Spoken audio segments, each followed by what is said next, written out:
Consejero de Educación, Cultura y Deporte, Jordi Sevilla, Xavier Bonal, Pilar de la Vega, participantes en este encuentro. Buenos días, y no solamente los que estamos aquí, sino los que nos están siguiendo también a través de streaming. Buenos días y bienvenidos a CaixaForum Zaragoza.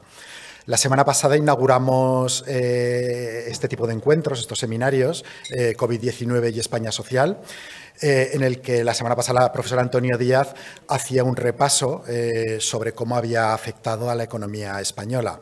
En aquella jornada ya salieron de manera natural algunas palabras como educación, formación, empleabilidad, de manera natural. Precisamente hoy, ahora estaba comentando con el consejero, Heraldo Aragón también recoge un artículo sobre el que ha habido un estudio que en expertos de educación hablan de cómo se podrían ver los efectos del COVID, ellos opinan, durante el año que viene. Precisamente hoy esta jornada va de esto, tratar cómo, qué efectos ha tenido el COVID en la educación. Y para ello, aunque yo creo que estábamos la mayoría la semana pasada, les recuerdo la mecánica de estas sesiones. En principio, Jordi Sevilla introducirá el tema y moderará el acto. Iniciaremos una exposición de Xavier Bernal y posteriormente, tras un diálogo de Pilar de la Vega, ya se abrirá la sesión a las preguntas que todos ustedes quieran realizar. Pero antes de ello, tiene la palabra el consejero de Educación, Cultura y Deporte, Felipe Fazi, de Gobierno de Aragón. Gracias por su asistencia.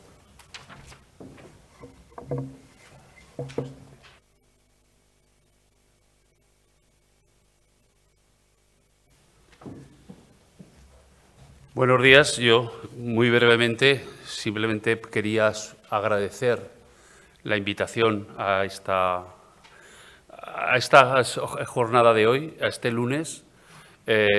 Conocí y estuvo la consejera de Economía el primer lunes y luego tenéis otra sobre los fondos de recuperación. Yo quería intervenir simplemente y brevemente por agradecer la invitación, director, y también pues a los que participáis en esta pues, tertulia, en esta exposición. Sobre todo, Pilar de la Vega, sé que habrá tenido algo que ver en que hoy esté aquí. Y bueno, tanto a Jordi Sevilla también como a Xavier Bonal. Yo he de decir que los que llevamos un tiempo en educación, y Pilar de la Vega lleva mucho en educación, pensamos o tenemos la tentación de pensar que lo hemos visto todo y lo hemos vivido todo, y que todo se reproduce como si se reprodujera un curso escolar. Y lejos de caer en esa tentación, pues vino el curso pasado, estamos inmersos en una pandemia y vimos lo que nadie pensaba que íbamos a vivir en toda nuestra vida, y era el cierre de los colegios. Y yo quiero hacer la reflexión, y es que el sistema educativo ha demostrado su potencia y su fortaleza. Al menos aquí en Aragón y en España, porque el curso escolar, como se pudo, con mucho ánimo, mucho trabajo por parte de las profesores y profesoras y con mucho empeño por parte de las familias que tuvieron que asumir esa difícil conciliación al cerrarse un centro educativo, vimos que el centro educativo no ha estado pensado para la conciliación. Tapona es el elemento que mejor ayuda a la conciliación de la vida familiar y laboral. Yo brevemente quiero decir que si algo ha demostrado que es fuerte es el sistema educativo, pero si alguien ha demostrado que es fuerte es la comunidad educativa. Yo, que estoy visitando colegios, veo los jóvenes, los niños y las niñas, lo bien que están trabajando, lo fuertes que son. Nosotros hemos puesto un plan emocional dentro del plan de refuerzo para trabajar las emociones y está funcionando bien, pero yo me doy cuenta de lo fuertes que son los niños. Para finalizar, simplemente decir que si algo estamos convencidos y tenemos que trabajar es porque esta pandemia y las consecuencias de esta pandemia no abra una brecha social. Eso es lo que tenemos que evitar, y las medidas que debemos adoptar tienen que ir dirigidas a reducir la brecha social, pero que no haya más desigualdad. La educación no puede tomar decisiones que generen desigualdades. Y por eso, yo lo que digo siempre, y lo dice también mi presidente, queremos una educación social, verde y digital, y en eso estamos trabajando. Y creo que debemos estar muy encima de las consecuencias de esta pandemia para que esa brecha social no se agrande y que tomemos decisiones para eliminarlas, porque la educación tiene la responsabilidad de eliminar las brechas y las desigualdades. Muchas gracias y que sea un éxito.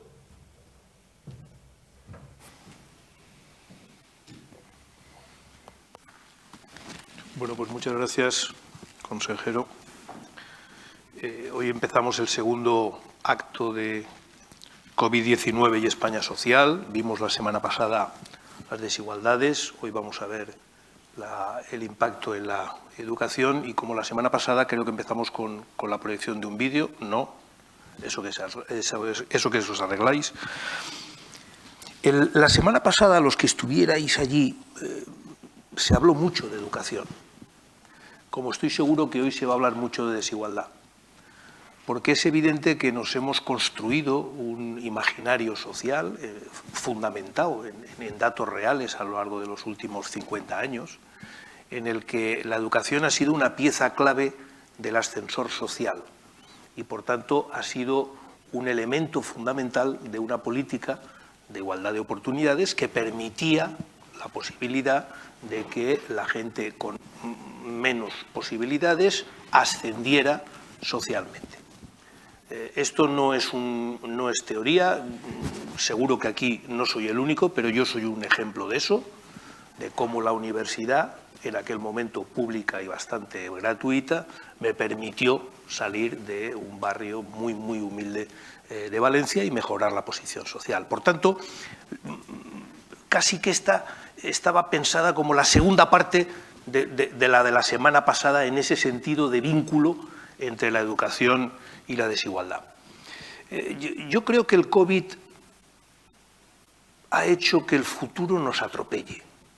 Ha venido tan rápido todo lo que estaba en marcha, pero que iba a su ritmo, y de repente la COVID lo ha acelerado y nos ha atropellado, generando efectos secundarios importantes. Se puede ver en muchos aspectos, pero sin lugar a dudas yo creo que es en la educación donde más se ha visto. De repente nos hemos quedado, y al menos esa es mi opinión, como el cuento este del rey está desnudo. De repente han aparecido todas las fortalezas, pero también todas las debilidades de un modelo educativo que venía ya haciendo aguas desde hacía tiempo o lanzando señales de SOS suficientemente fuertes en términos de tasas de abandono, de tasas de fracaso escolar, de poca empleabilidad incluso de los universitarios, de desconexión entre la enseñanza y el mundo laboral. Nos iba apuntando una serie de dificultades que creo que el tren acelerado del futuro, que no ha significado la COVID, nos lo ha focalizado mucho en el debate presencial o en línea, pero que va mucho más allá del debate presencial o en línea, aunque solo sea porque la enseñanza en línea, como casi todo lo que se hace en línea, no puede ser lo mismo que presencial, pero por Internet. No. Cambian los métodos, cambian los procedimientos y afortunadamente se está abriendo ya también el debate de si han de cambiar o no los contenidos.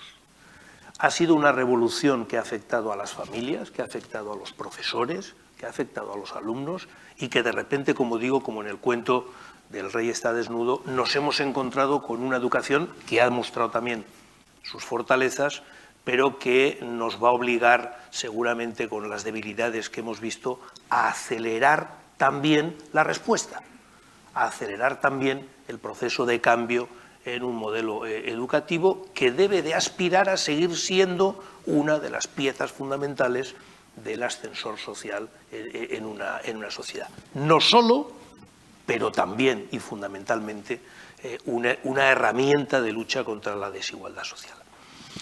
Ya se ha dicho, vamos a tener a Xavier Bonal, catedrático de Sociología de la Universidad Autónoma de Barcelona, será el que hará la ponencia, y Pilar de la Vega, catedrática de Historia en secundaria y expresidente de UNICEF y, en fin, otras muchas cosas.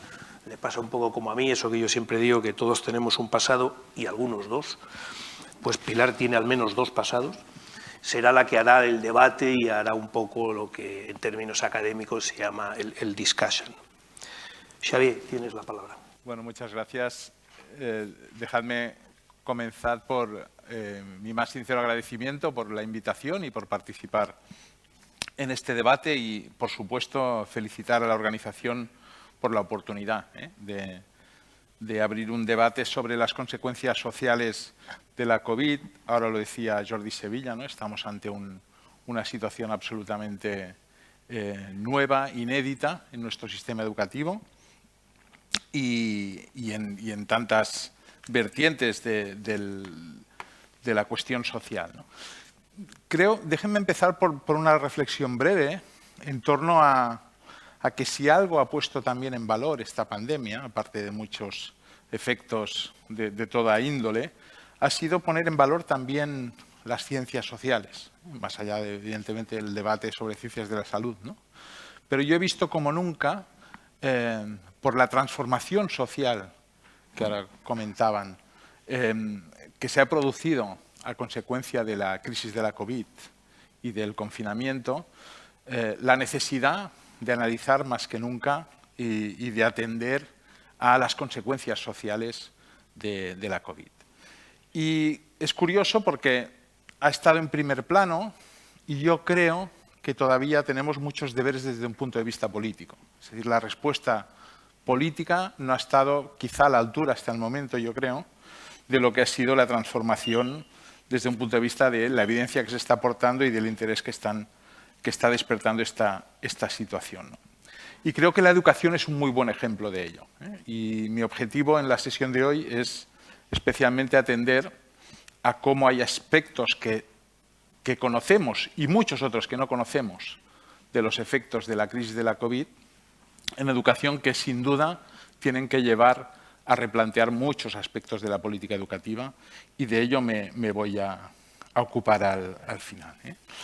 El objetivo de la sesión de hoy es atender a qué procesos ha producido la pandemia y el confinamiento de incremento de la desigualdad educativa.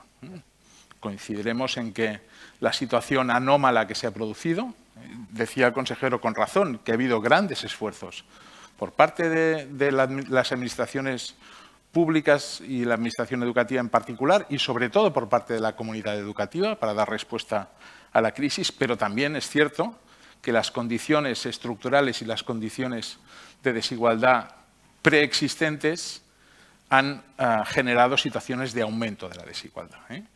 Y esto es de lo que me voy a ocupar hoy a partir de algunos datos que tenemos disponibles.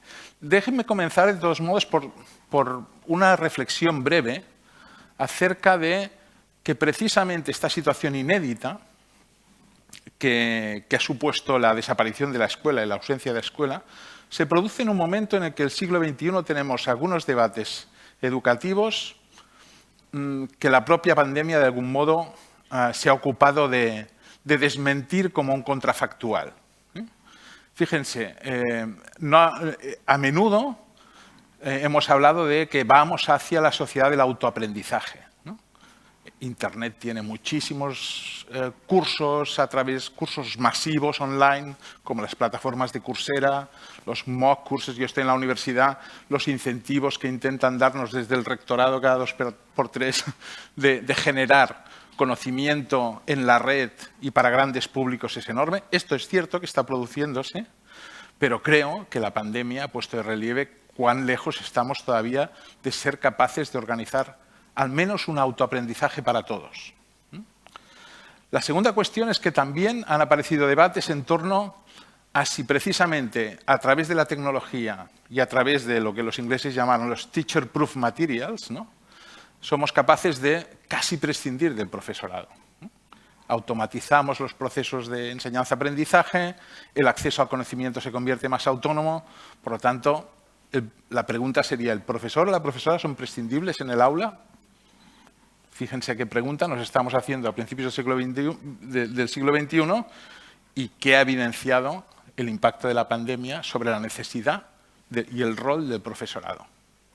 Muy interesante esta reflexión, yo creo, porque una cosa es reconocer la crisis de la escuela como institución, que existe, y le salen muchos competidores de conocimiento y en la transmisión de ese conocimiento y en la adquisición de competencias, pero la otra es qué papel juega la institución escolar y qué papel juega el profesorado, no solamente desde un punto de vista educativo, sino, lo decía el consejero, desde un punto de vista emocional, desde un punto de vista social.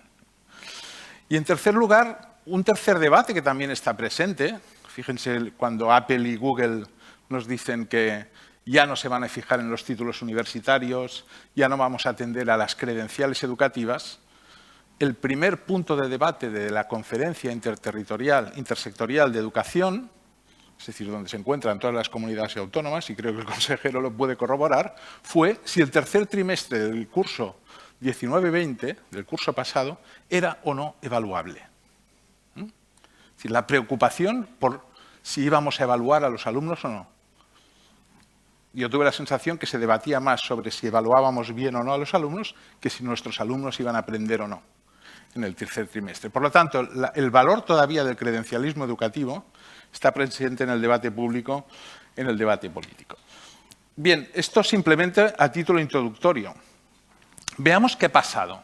¿Qué ha pasado? Me voy a ocupar de 6 grandes procesos a través de los cuales se han desencadenado mecanismos de mayor desigualdad, pero si bien la situación que hemos vivido es completamente inédita en cuanto a la magnitud del impacto del virus, también es cierto que la investigación educativa se ha ocupado de medir y evaluar cómo han sido los impactos de otros cierres escolares por distintos motivos. Ha habido cierres escolares, recuerden, por ejemplo, el huracán Katrina en Nueva Orleans y lo que supuso desde un punto de vista de parón escolar, aparte del desastre material, por supuesto, y en vidas humanas. Conflictos armados que han parado la escuela. Otras pandemias. En Nueva York, en 2009, por una epidemia de gripe, tuvieron que cerrar escuelas durante semanas. No digamos en la crisis del ébola en África. O incluso, ¿qué supone? Los norteamericanos, que son especialmente hábiles en medir estas cuestiones, ¿qué supone, por ejemplo, han medido el parón de las vacaciones de verano sobre las competencias y el aprendizaje de los alumnos? Y coinciden en destacar algunas conclusiones que se derivan del cierre escolar. Sabemos que, como es lógico, son mayores cuanto más largo ese periodo sin escuela, completamente lógico, que son superiores en alumnado de mayor edad, porque el conocimiento es más especializado y, por lo tanto, el no acceso supone una pérdida mayor, que son superiores en la competencia matemática, por ejemplo, que en la competencia lingüística, también debido probablemente a la especialización, y, sobre todo, y de forma especialmente contundente, son superiores en el alumnado más desfavorecido. Veremos que en esta crisis, en los países que sí han evaluado, luego me ocuparé del tema de la evaluación de las pérdidas de competencia en España, que brillan por su ausencia, son superiores en otros países claramente en el alumnado más desfavorecido de forma contundente. ¿Qué hicimos? Fue realizar una investigación prácticamente en situación de emergencia, ¿no? Se paró la escuela, recuerden, en Cataluña fue el 13 de marzo, creo que fue prácticamente generalizado en todas las comunidades autónomas en el 2020, y la situación era tan absolutamente nueva e inédita para todos que en ese momento fuimos capaces de reaccionar de forma rápida y preparar un cuestionario que nos permitiera medir qué estaba ocurriendo. Disculpad que esto se ha ido al revés, aquí. Hacernos 2 grandes preguntas de investigación, ¿no? Utilizar un cuestionario dirigido a las familias, que de golpe y porrazo tenían que ocuparse de ser agentes educativos, sustituyendo a la escuela, y nos preguntamos, ¿aumenta la desigualdad educativa después de este cierre escolar? Y sobre todo, ¿a través de qué mecanismos? ¿Cuáles son los mecanismos que pueden generar un mayor aumento de desigualdad educativa? Y para ello lo que hicimos fue esta investigación en situación extrema, lanzando un cuestionario online, lo realizamos en Cataluña, por cuestiones de acceso y facilidad en nuestra comunidad autónoma, por tierra, mar y Twitter, como se dice, ¿no? por todos los mecanismos de redes sociales. Evidentemente, era el único mecanismo posible para acceder a las respuestas de las familias, lo cual supone ya me avanzo a decir esto, ¿no? La imposibilidad de que las familias más vulnerables hayan podido participar en las respuestas, las que no tenían conexión. Después veremos que el volumen de gente sin conexión, por otros datos, sin conexión en absoluto no es muy alto, pero otra cosa es la brecha digital, que es otra historia. Pero fíjense, en 4 días, nosotros lo lanzamos la segunda semana de confinamiento, casi transcurridas 2 semanas de confinamiento escolar. Casi 80.000 personas accedieron en algún momento al cuestionario, 58.000 lo iniciaron y prácticamente 40.000 familias lo completaron en 4 días. Esto también es una muestra de, uno, la gente estaba en casa, con lo cual es más fácil probablemente atender o que el porcentaje de respuestas aumente. Segundo, y muy importante, las familias tenían muchas ganas de explicar su experiencia y qué les estaba pasando en un momento tan extraordinario como el cierre escolar y prácticamente el paro casi absoluto de la actividad social y económica. Nuestra muestra final, corregidas algunos problemas con algunas encuestas de gente no residente, por ejemplo, etcétera, quedó en algo más de 35.000 familias y información sobre casi 60.000 menores de 3 a 18 años. Y la información en cuanto a capital instructivo familiar y a los niveles de renta queda como figura en esta imagen, ¿no? Ponderamos la muestra porque, lógicamente, en estos cuestionarios siempre existe un mayor porcentaje de respuesta de los colectivos con mayor nivel educativo, pero una vez ponderadas nos quedaron estas distribuciones bastante adecuadas respecto a la población universal. Bien, vayamos con los procesos. El primero, y es el más conocido, por supuesto, es el de la brecha digital.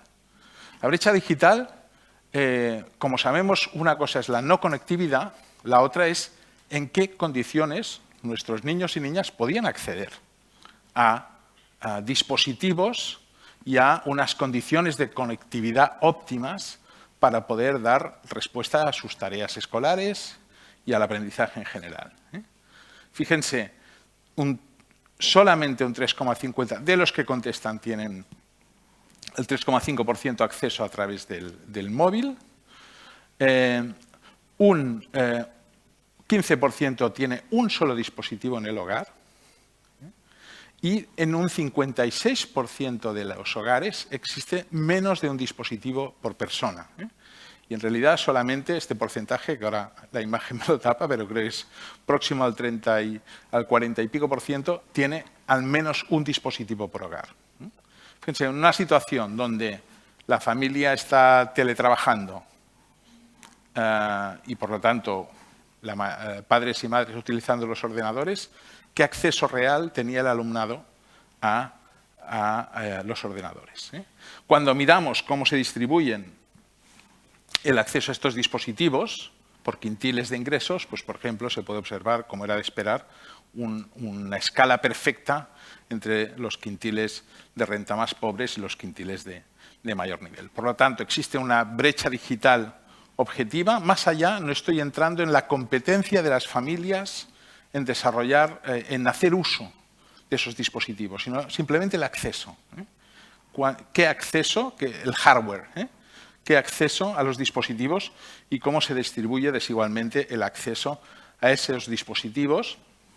Lógicamente también en momentos donde todavía, por ejemplo, las administraciones no habían podido dar respuesta de forma rápida e inmediata a dotar de conectividad y de dispositivos a a las escuelas. Es probable, por ejemplo, en el caso de Aragón, por ejemplo, que tiene una población muy dispersa territorialmente, pero que tiene una tradición de haber atendido esa dispersión a través de tecnología. Desconozco porque, desgraciadamente, los datos que tengo son de Cataluña y no hemos tenido acceso a datos de Aragón. Creo que la Fundación Santa María está haciendo un estudio que será muy interesante de conocer, pero en el caso de Cataluña esta desigualdad se muestra evidente.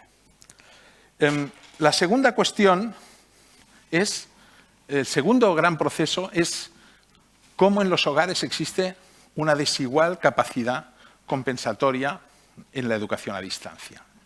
Fíjense, aquí en este gráfico hay dos informaciones que son absolutamente contundentes. La primera y más importante es la desigualdad de género. Quien ayuda son las madres. Y en este caso los padres no podían decir que no estaban, porque estaban confinados. Pero quien ayuda, quien hace apoyo al estudio son las madres. La segunda información, lógicamente, es que el apoyo es mayor cuando los niños y niñas son de menor edad. En ciclo infantil inicial existe mayor apoyo por parte de las familias que en ciclo superior o en secundaria postobligatoria, donde el alumnado tiene mayor autonomía, mayor capacidad de arreglárselas por su cuenta. Y los padres y madres con estudios universitarios, en ESO y postobligatoria, realizan mayor apoyo al estudio que las familias con menor nivel. No ocurre lo mismo en ciclo inicial y primaria. Y esto es una cuestión muy interesante, porque el hábitus de las familias de clase media tiende a considerar que el periodo inicial, el aprendizaje, no tiene por qué ser tan pautado. No es tan grave perderse la escuela. Mientras que para las familias de clase trabajadora, perderse la escuela tiene existe la percepción de una pérdida de oportunidad muy significativa, ¿no? Puedo estar, por ejemplo, en el aprendizaje de la lectoescritura. La ansiedad y el estrés que produce en las madres de clase trabajadora el no tener profesionales de la educación atendiendo ese proceso es especialmente significativo. Y buscan recursos y apoyan al máximo porque creen que pueden perder algo instrumental de una forma muy significativa. La tranquilidad en la clase media es otra en este sentido. Y esto nos aparecía en esta cuestión y en otras del cuestionario.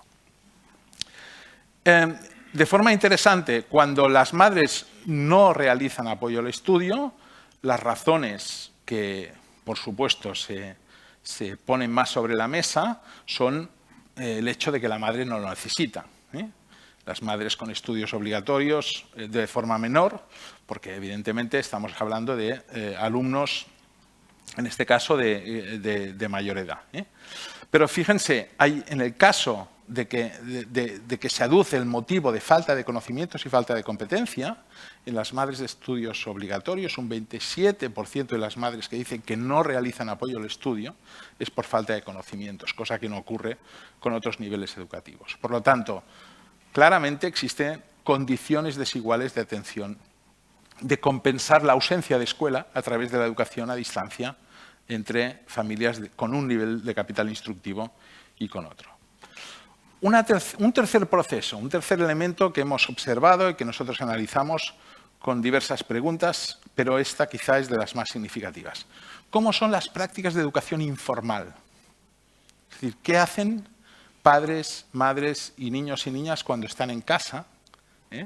No sé si han visto el famoso anuncio de IKEA a la hora de cenar, que es especialmente relevante para ilustrar cómo puede convertirse un proceso de cena en un ejercicio de enseñanza-aprendizaje. Se trabaja en matemáticas, competencia lingüística, y eso ha llegado incluso a la publicidad.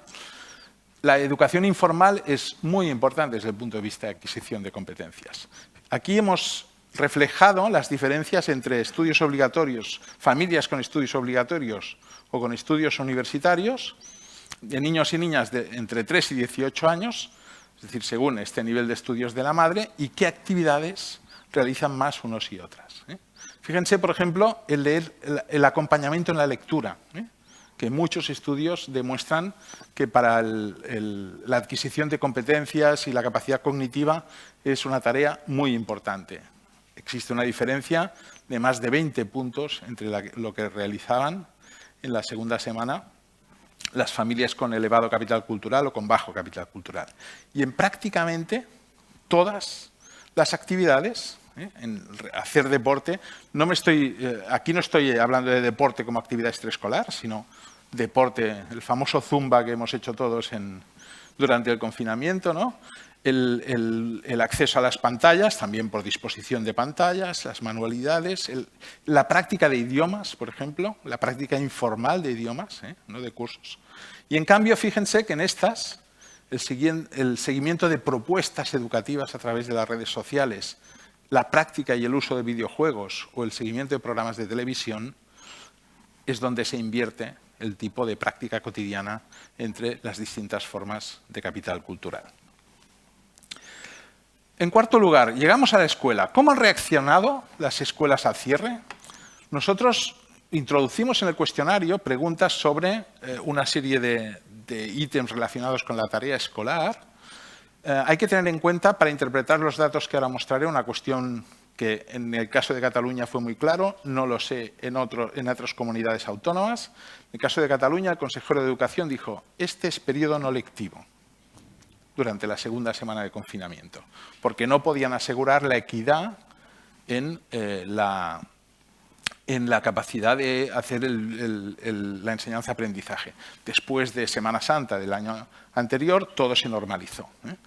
Pero recuerden que se consideró periodo no lectivo. A pesar de eso, las escuelas no se estuvieron quietas y mantuvieron el contacto con el alumnado. Lo hicieron las escuelas públicas, concertadas y privadas.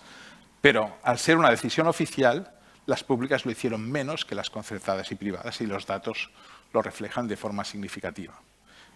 También es lógico, la escuela concertada y la escuela privada depende de aportaciones voluntarias o de las cuotas de las familias y, por lo tanto, atender a los usuarios se convierte en una prioridad especialmente significativa en una situación tan anómala. ¿Qué es lo que hicimos para medir de forma más o menos agregada la reacción de las escuelas? Construir un índice de oportunidades educativas. El OTL, Opportunities to Learn, que es algo que se utiliza en la literatura sobre desigualdad educativa. Preguntábamos cuántas horas los niños y niñas estaban dedicando a diario al estudio. ¿Qué nivel de seguimiento de clases online realizaban con el profesorado? Si se comunicaban y recibían comunicación por email. Si realizaban tareas de forma autónoma, es decir, los famosos deberes, y si esas tareas eran corregidas y devueltas. Todas estas preguntas tenían niveles de frecuencia. Y en base de forma agregada a la frecuencia en esas respuestas, construimos un índice que va de 0 a 100. 100 es máximas oportunidades de aprendizaje.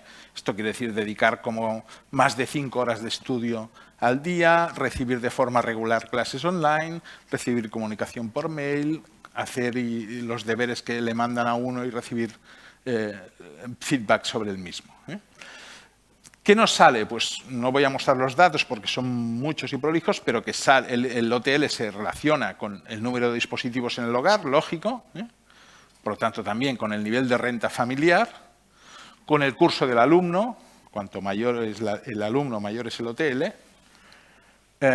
con la procedencia familiar, es superior en los nativos que en el alumnado inmigrante, con el número de personas confinadas de forma inversa, es decir, cuanto menor es el número de personas confinadas, más acceso a los dispositivos y mayores posibilidades, y, por supuesto, con la titularidad de la escuela, como decía hace un momento. Fíjense, por ejemplo, por nivel educativo y según la titularidad del centro, estas son las diferencias que nosotros recogimos en las oportunidades de aprendizaje del alumnado durante las 2 primeras semanas de confinamiento.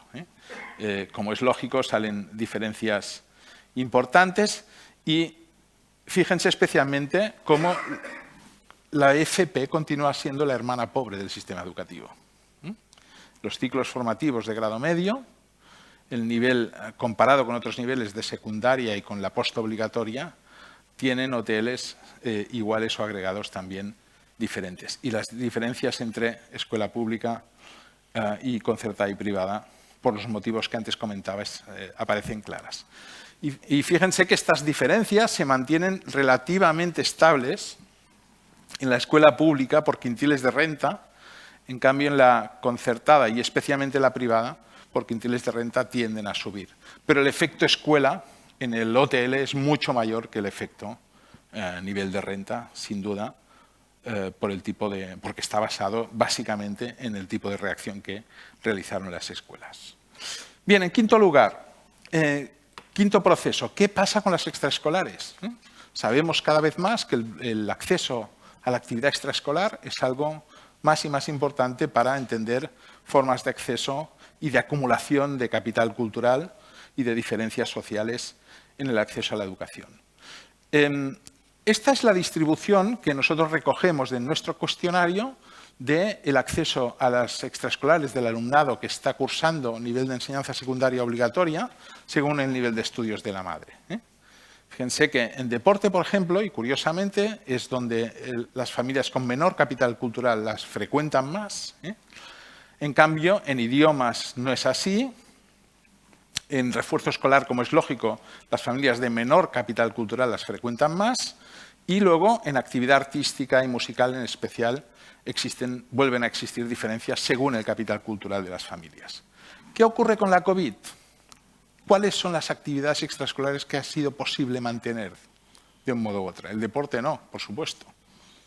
Pero sí, en cambio, el acceso a clases de música, el acceso a clases de idiomas, esto ha sido posible mantenerlo online hasta cierto punto. Y esto es lo que, disculpen, aquí reflejan los datos.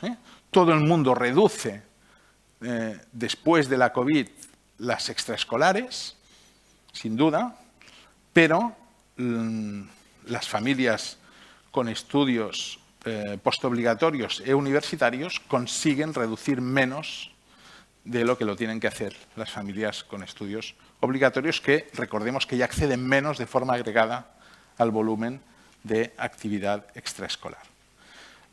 Incluíamos la pregunta si la situación económica cambiara significativamente, si iban a producirse cambios en la frecuencia de acceso a la extraescolar y, sobre todo, la hipótesis de prescindir de ellas es superior, como era de esperar, en las familias con menor nivel capital cultural y, por lo tanto, también con menor nivel de renta.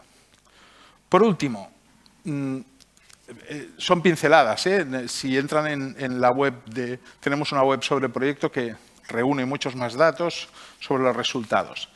¿Qué está ocurriendo con el retorno desigual a las escuelas? Este es un proceso que, por supuesto, el retorno es una cuestión, antes se refería a ello, yo creo, consejero, y tenemos que celebrar, ¿no? Y si nos comparamos con otros países, todavía más. Hay países que están manteniendo o que siguen manteniendo centros cerrados. En América Latina no se pueden imaginar, porque las condiciones son tan complejas que algunos alumnos llevan más de un año sin tener oportunidades de escolarización. Pero en Europa estamos viendo centros cerrados. Y en España, más allá del periodo duro de confinamiento que tuvimos entre marzo y junio, desde septiembre se ha conseguido normalizar el acceso, y hay que celebrar además que en la mayor parte de los casos el volumen de contagio ha sido bajo, el número de grupos confinados respecto a otros entornos se ha mantenido, en Cataluña, por ejemplo, por debajo del 2%. Incluso, y paradójicamente hasta cierto punto, aseguramos menor contagio de los niños cuando están escolarizados que cuando no lo están, porque durante las vacaciones de Navidad aumentaron los contagios también de profesorado y de la infancia. ¿Qué ha ocurrido con el entorno, con el aumento de la desigualdad en el retorno? Hay una cuestión que es el absentismo, que ya sabemos que es desigual en función de los grupos sociales, pero que la situación provocada por la pandemia, más allá de unas prácticas culturales específicas de determinados entornos de clase media alta que puedan optar por el homeschooling, ¿no? Que puedan optar por estas prácticas, quien es ausentista realmente de la escolarización obligatoria es de los grupos más vulnerables. Por ejemplo, En Cataluña y en determinados barrios, la población gitana, por ejemplo, no volvió a la escuela. Es que menos de un 15% de los alumnos gitanos del barrio de La Mina regresaban a la escuela a partir del mes de septiembre. Ahora lo han hecho un poco más, pero sigue habiendo un nivel de absentismo muy significativo. Por tanto, hay un absentismo desigual. No ha habido una ausencia de política compensatoria para los más vulnerables hasta el momento. Luego hablaremos un momento de ello. Es decir, si asumimos, como ya sabemos por investigaciones previas, que quien más está perdiendo de este proceso han sido unos grupos muy determinados, ¿dónde está el efecto compensatorio para intentar recuperar ese tiempo perdido de desaprendizaje? Porque el desaprendizaje es acumulativo. Y una cuestión que solamente podemos apuntar a título de hipótesis y que estamos esperando poder tener datos para evaluarlo, es qué ocurre con la desigualdad territorial del cierre de grupos clase a consecuencia de contagios y a consecuencia de propagación del virus. En entornos de mayor densidad poblacional, de mayor hacinamiento, de mayor necesidad no de teletrabajo, sino de trabajos esenciales, por ejemplo, es razonable pensar que el número de grupos confinados, por ejemplo, en Barcelona ciudad, en los barrios de nou barris, que son especialmente vulnerables, es más que probable que existan mayor número de grupos cerrados, en cuanto tengamos los datos lo comprobaremos, que en zonas de Sarriá o de Gracia, otros barrios. Como conclusión del análisis, y luego me referiré simplemente, no sé cómo voy de tiempo, pero muy brevemente a algunas cuestiones más antes de entrar en el debate. Creo que es evidente que existe evidencia y hay validada nueva evidencia también por otros estudios de que existe un incremento de la desigualdad educativa, de que esta desigualdad es acumulada en cuanto a educación formal, informal y no formal, y acumulada sobre una desigualdad preexistente.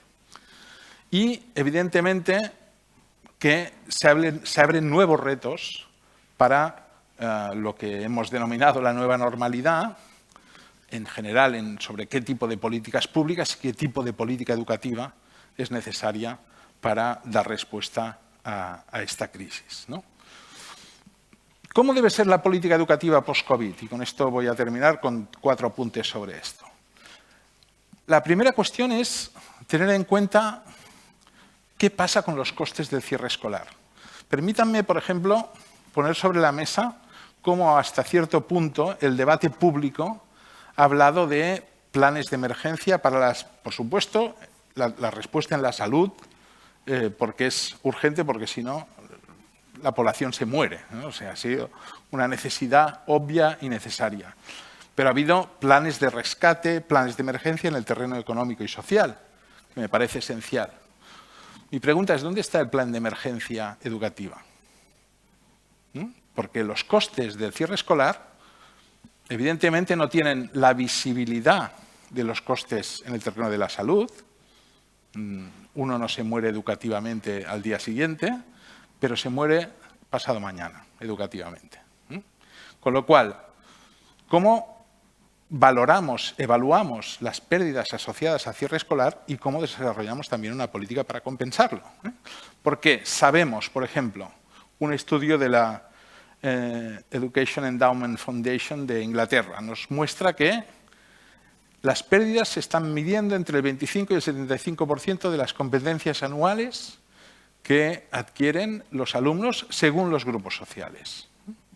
Fíjense que algunos grupos, sobre el nivel de competencia normal que adquirirían en condiciones de normalidad, pierden hasta un 75%. Si medimos PISA de un año al otro, cuando midamos el próximo PISA, estoy seguro de que van a salir diferencias notables, pero si midiéramos de un año para otro, observaríamos pérdidas de casi el 75% en algunos grupos especialmente vulnerables, lo cual es muy importante. Segundo, ahí también nos dice la investigación, hay acumulación, del mismo modo que hablamos de constructivismo en el aprendizaje, de que cuanto uno sabe más, más aprende, Cuanto uno sabe menos, menos aprende. Existe proceso acumulativo de desaprendizaje. Tercero, como han demostrado Hanushek y Bösman en un estudio reciente encargado por la OCDE, miden que las pérdidas en países de la OCDE a largo plazo, como consecuencia de la crisis de la COVID, pueden alcanzar el 1,5% del PIB agregado. Por lo tanto, estamos hablando de un impacto económico significativo. Ya si lo queremos ver simplemente desde un punto de vista instrumental, aquí hay pérdidas en capital humano que son muy importantes y a las que hay que responder.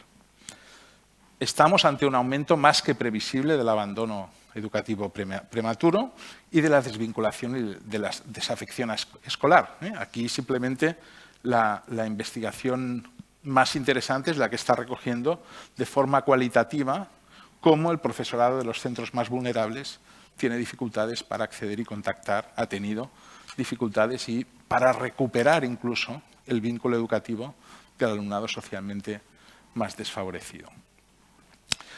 ¿Por qué el impacto es desigual? Pues por dos grandes razones.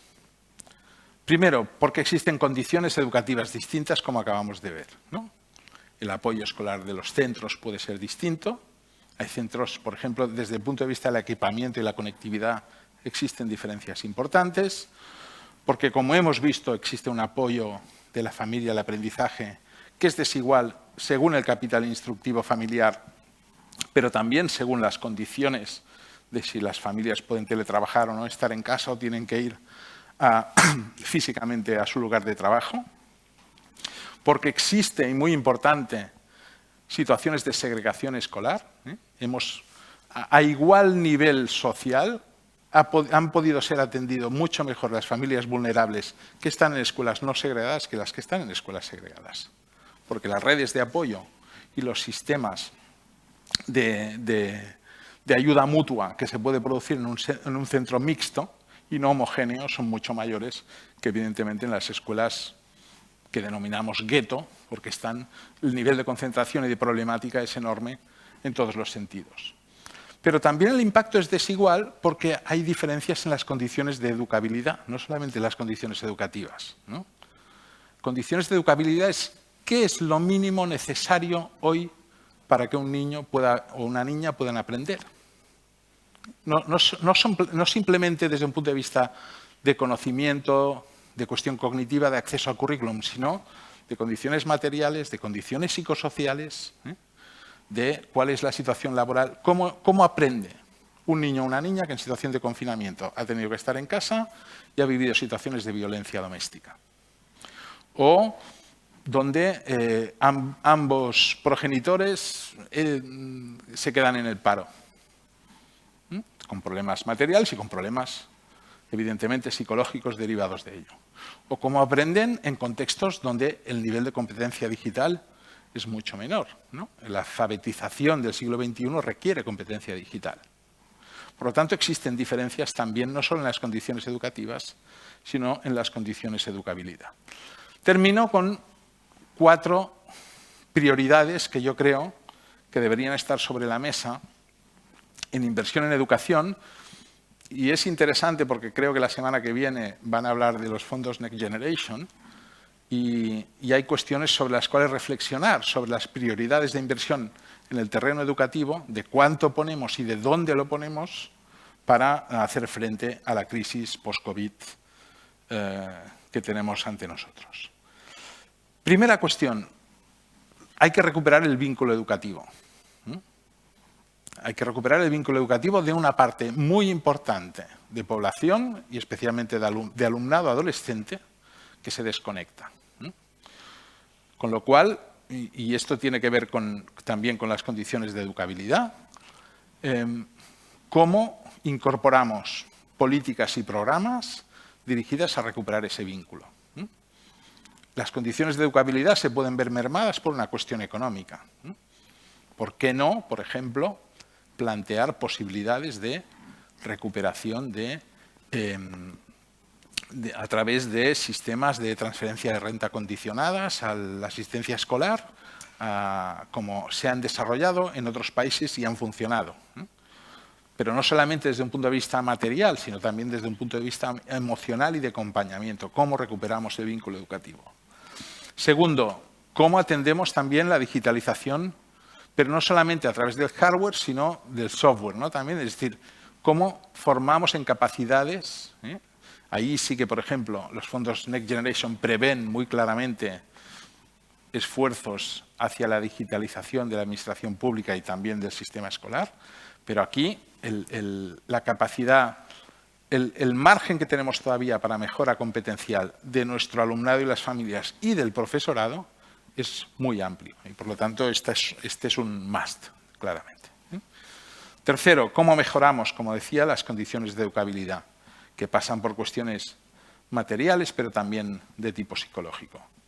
Y por último, y no por eso menos importante, es muy difícil actuar si no medimos.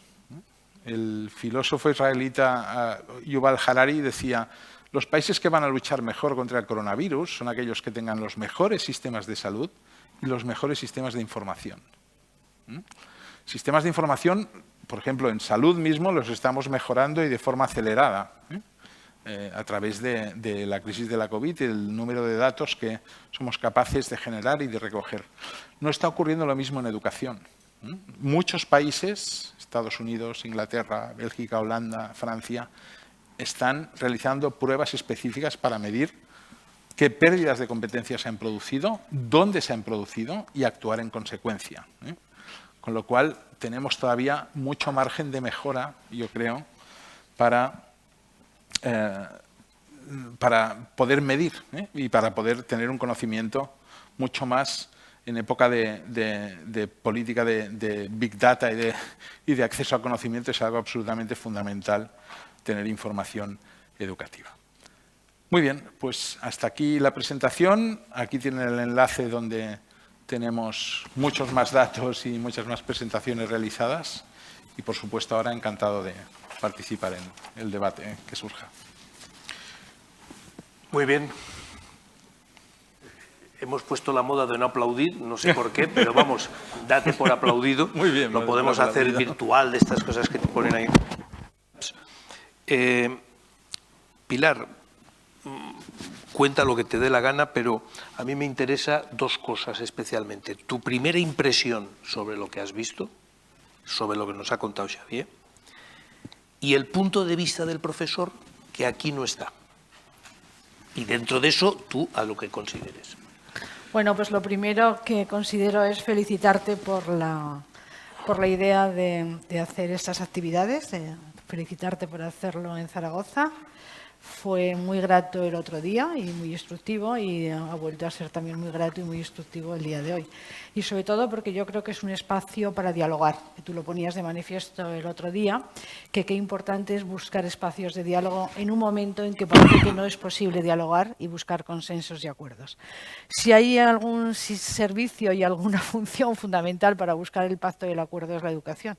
Y desgraciadamente, bueno, pues no lo acabamos de lograr. Entonces, lo que yo pienso, un poquito por encima y luego podemos seguir, primero es que yo creo que ha sido fundamental que la escuela se haya abierto, que haya prevalecido el derecho a la educación, un derecho fundamental, y aquí sí que mi papel como expresidenta de UNICEF es clave. Los niños son sujetos de derechos, y ese derecho era clave, derecho a la educación frente al derecho a la salud. Yo creo que, compaginándolo evidentemente, yo creo que el papel de los consejeros ha sido decisivo en ese sentido, y me consta que el papel de Felipe era un gran defensor del derecho a la educación y que se volviera a las escuelas. Las escuelas han sido lugares donde no han sido espacios de COVID, es decir, no han transmitido el COVID, pero en cambio han sido muy impactadas por el COVID, lo cual también es un tema muy interesante a reflexionar. El haber asumido la escuela abierta ha sido difícil porque los primeros días los medios de comunicación solo hablaban de las aulas que cerraban, cuando era un porcentaje pequeñísimo en relación a las aulas que estaban abiertas. Los primeros momentos han sido difíciles porque evidentemente la capacidad de hacer coordinar y asumir las normas de la administración con la situación del profesorado era difícil. Ahí el papel del profesorado que lo ha pasado mal, que ha tenido miedo, que ha tenido inseguridad, que pedía instrucciones, pero que yo creo que poquito a poco se ha ido solventando y ahora la situación pues es compleja y difícil, y luego hablaré del profesorado, pero creo que lo que tenemos que también ver después de tu intervención es que tú planteas mucho el tema de Cataluña, tu análisis es Cataluña, lo cual demuestra que evidentemente nuestro país tiene una situación distinta en las diferentes comunidades autónomas, porque la gestión educativa es de la comunidad autónoma, a pesar de la coordinación que puede haber en la conferencia sectorial de consejeros. Con lo cual, a lo mejor, las perspectivas de la Comunidad Autónoma Aragonesa o la Comunidad Autónoma de Madrid o la de Andalucía serían distintas de las que tú planteas de Cataluña. Es muy curioso lo que planteas de público y privado en Cataluña, que también se podría ver en Madrid, y a lo mejor no se vería de esa misma manera en Aragón, que está mucho más equilibrada. Con lo cual, también tenemos que analizar los datos con muchísimo cuidado en relación a cada comunidad autónoma. Y a mí eso sí que me parece importante a la hora de tener en cuenta.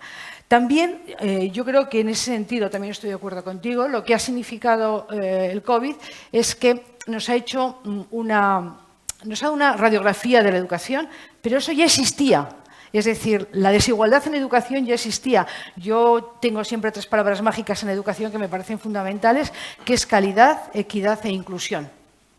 Y ya había problemas porque, evidentemente, nuestro sistema educativo había sufrido mucho la crisis del 2018. Muchísimo, muchísimo. Los recortes sobre todo, habían hecho un gran daño en la escuela pública y ha sido muy complicado revertir esos recortes. La Comunidad Autónoma Aragonesa le ha costado mucho revertirlos, pero incluso en hacer nuevos puestos escolares. Es decir, que ha sido muy complicado y muy difícil revertir, con lo cual, sobre la situación, realmente ha sido muy compleja este COVID, lo cual yo creo que lo que ha producido es que ha visibilizado y ha puesto de manifiesto los desafíos que tiene el sistema educativo, pero que ya tenía, es decir, como si las miserias de la educación se hubieran puesto de manifiesto. Y a mí eso sí que me parece muy importante.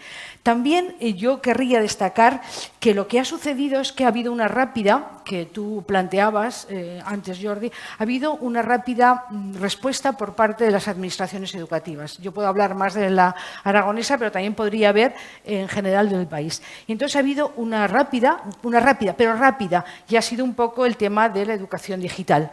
Rápidamente buscar recursos, pero es para responder una emergencia. Ahora lo que queda es el futuro. Yo creo que ha sido una respuesta de emergencia. Después también ha habido en alguna medida una respuesta para la revisión de los currículos. Ahí es cuando se plantea el tema de la evaluación. Es decir, que ha sido un tema yo creo que muy discutido por ellos, pero porque estaban muy preocupados que se podía evaluar en el sentido de qué currículos había que cambiar, que no solamente es del momento, sino que debe de ser del futuro. Y también ha habido una respuesta por los programas de refuerzo académico. Lo han intentado, por ejemplo, UNICEF era uno de los temas que cuando hizo el análisis de lo que pasaba estaban planteando. Han intentado un refuerzo, es decir, esos programas lo han intentado. Ahora, lo que habría que hacer es evaluar cómo han funcionado esos programas, que eso es uno de los temas que podría plantearse. Entonces, claro, lo que yo plantearía es que, y también lo has planteado, es que evidentemente la pandemia sanitaria terminará. No, antes o después, pero la pandemia social de la inequidad en el sistema educativo no terminará. Por eso es tan importante el futuro de cómo lo has planteado, de cómo lo podemos hacer. Y por eso yo creo que había 2 palabras que a mí me gustaría complementar lo que has dicho, que me gustan muchísimo, y una palabra es la palabra innovación y la otra palabra es la palabra pacto. Sin esas 2 palabras no tenemos posibilidad de salida de nuestra situación que hemos visto. Aquí en Aragón la palabra pacto la conoce hoy en el consejero, han pactado, es un territorio que ha pactado. Ha habido dificultades, pero él lo sabe muy bien porque tiene mucha experiencia, es una tierra de pacto, ha sido pacto a nivel político general y siempre ha habido pacto de educación. Yo pacté los conciertos cuando no se pactó en ninguna comunidad autónoma, cuando se puso en marcha el funcionamiento por primera vez los conciertos. Por eso yo creo que es importante hacerlo de esa manera. Estoy de acuerdo en las brechas que has marcado, de la brecha digital, de acceso, tiempo, casa, escuela. También estoy de acuerdo en la evidencia que has marcado entre la brecha digital en el mundo cultural, es decir, de la diferencia de los niveles educativos. Me ha gustado mucho el tema de la mujer, porque es verdad, pero las mujeres, algunas no han podido porque trabajaban, porque los trabajos malos, los eventuales, eran de las mujeres, que eso no lo has puesto de manifiesto. Y segundo, algunas mujeres preparadas y cualificadas de estudios profesionales que trabajaban en casa, tengo que decirte que hay un dato que que me llamó muchísimo la atención. Mientras que las académicas y los académicos tenían mucha capacidad de trabajo y publicaban más, es decir, las mujeres no. Es decir, han bajado su capacidad de producción. ¿Por qué? Porque han cuidado a los hijos. Y eso es un tema que yo vi un estudio que había hecho, me parece que la Complutense, me llamó poderosamente la atención. Porque la desigualdad en el tema de la mujer, otro tema sería para haber comentado, Jordi, ¿qué ha pasado con las mujeres en el COVID y en el post-COVID? Porque yo creo que si hay una clave del tema del COVID es la desigualdad en el tema de la mujer. Vamos a perder muchos años logrados, muchos años. La educación a lo mejor se recupera, las mujeres no lo sé. Eso es un tema que también tu sociólogo te lo puedo plantear. Y luego sí que es cierto también que la desigualdad y la brecha digital, y eso sí que me preocupa mucho, y Felipe y yo lo hemos hablado, tiene mucho que ver con los centros educativos. Mucho que ver con los centros educativos de titularidad pública-privada. Tiene mucho que ver. Y tiene mucho que ver también con el comportamiento de los profesores en esos centros. Cómo ha sido la actitud de los profesores en el funcionamiento de esos centros. Y luego, como yo creo contigo que lo que hay que hacer es una estrategia de formación en la digitalización, la estrategia no responder como ha respondido, que ha tenido que responder el sistema. Pues en Aragón han buscado poder dar en paz a los centros, buscar superar la brecha digital en las familias. UNICEF colaboró, por ejemplo, ayudando a los MENAS, es decir, a los centros de MENAS que dio tal, porque era de los temas que más han sufrido. Los niños emigrantes, gitanos, ahí es donde está la desigualdad. La desigualdad fundamental viene fundamentalmente por las rentas, y todos lo sabemos en este país, no viene por otro nivel. UNICEF hizo un informe de infancia en Aragón, estando yo de presidente, y eso se veía clarísimamente. Entonces, claro, lo que hay que hacer es una estrategia de futuro en el tema de la digitalización. No en la respuesta que se ha hecho rápida, Felipe, que la habéis hecho bien, sino una estrategia de futuro. Y la estrategia de futuro pasa por muchas cosas. Entre otras cosas, pasa por la formación del profesorado. Pero también pasa porque no es lo mismo, utilizar el sistema digital para enseñar unos contenidos a otros contenidos, para enseñar unas competencias a otras competencias, no es lo mismo. No es lo mismo y hay que cuidar muchísimo todo el tema de la ciberseguridad cuando estás enseñando. Con lo cual, ahí esa estrategia es la estrategia que no solamente es un problema de dinero, sino es un problema de proyección de futuro. Y con un proceso que yo creo que hay que evaluar. Y yo creo que es clave la evaluación. Porque si les das competencias a los centros, lo que tienes que hacer después es evaluar. Por eso hace falta una buena inspección educativa que evalúe. Entonces me dices, concluyo y termino para que puedan entrar. ¿Qué piensan los profesores? Pues los profesores han tenido mucho miedo, los profesores lo han pasado mal, los profesores han sufrido mucho. Yo tengo una hija docente de infantil, con lo cual yo no he vivido el aula, pero la ha vivido mi hija, y tengo que decir que ha sufrido muchísimo, porque está en un colegio de la ciudad, en un colegio privado concertado, pero que es el Colegio de Fuegoya, con lo cual es en el centro de la ciudad, en el casco histórico, en Escuelas Pías de Conde de Aranda, con lo cual tiene todo tipo. Mi hija no ha logrado contactar con la familia gitana. Los gitanos no contactaron con ella, ha sufrido muchísimo. Tenía 18 alumnos, 18. Los gitanos no. Es decir, te pongo el ejemplo, pero es un elemento claro para que veas. Y el gitano es el que más tarde se ha incorporado, ¿sabes? Entonces, claro, ¿qué pasa? Ellos sí que tenían su centro de titularidad privada, sí que estaba bien digitalizado, sí que tenía, ¿sabes? Es decir, estaban preparados, tenían unas plataformas. Eso es un reto que tiene que tener la pública, unas buenas plataformas, pero no solamente de formación, sino también preparadas para situaciones como esta. Entonces, claro, ha perdido alumnos. ¿Y ahora qué ha pasado? La vuelta a esos alumnos los está recuperando con muchas dificultades. Con lo cual, ese profesor, ¿cómo lo ve? Pues ese profesor lo ve sufriendo. ¿Entiendes? O sea, ha sufrido. Yo creo que mucho miedo no ha tenido porque ha visto que poquito a poco la solución se iba solucionando, pero ha sufrido porque ha tenido dificultades para desarrollar su tarea adecuadamente.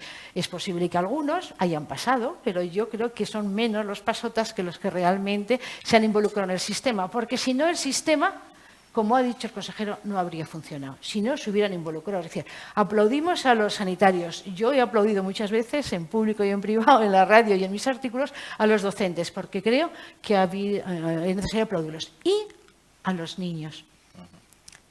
Que hay que hablar del derecho de los niños, no de los niños. La clave, según la Convención de los Derechos del Niño, es que los niños son sujetos de derechos.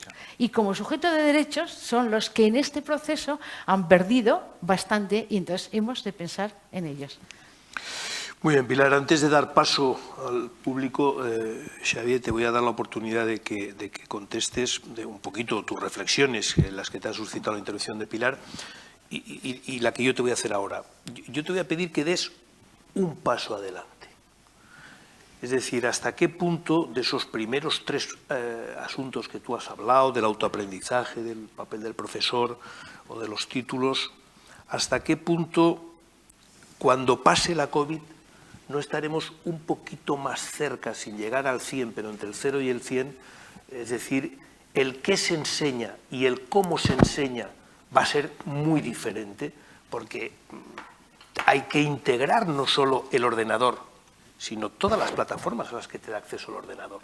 No puedes enseñar la Revolución Francesa. Igual, si no hay ordenador, que si hay ordenador y puedes entrar en Google y preguntar y ver y entrar o escuchar una...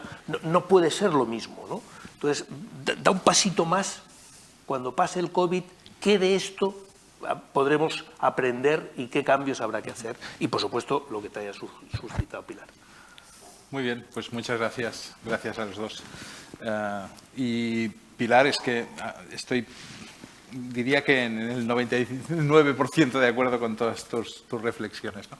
Sí que una cuestión es que hasta qué punto, evidentemente la encuesta se hace en Cataluña, los datos se recogen sobre Cataluña, y hay elementos, y apuntabas muy bien, ¿no? Los regímenes, por decirlo así, de provisión educativa que existen en comunidades como Cataluña, Madrid o el País Vasco, donde la concertada tiene un peso importante y una diversidad también interna muy importante, ¿eh? Porque, claro, nuestra encuesta no la recoge, pero hay concertadas y concertadas. Y hay concertadas que están en situación social, tú describías en la que trabaja tu hija, ¿no?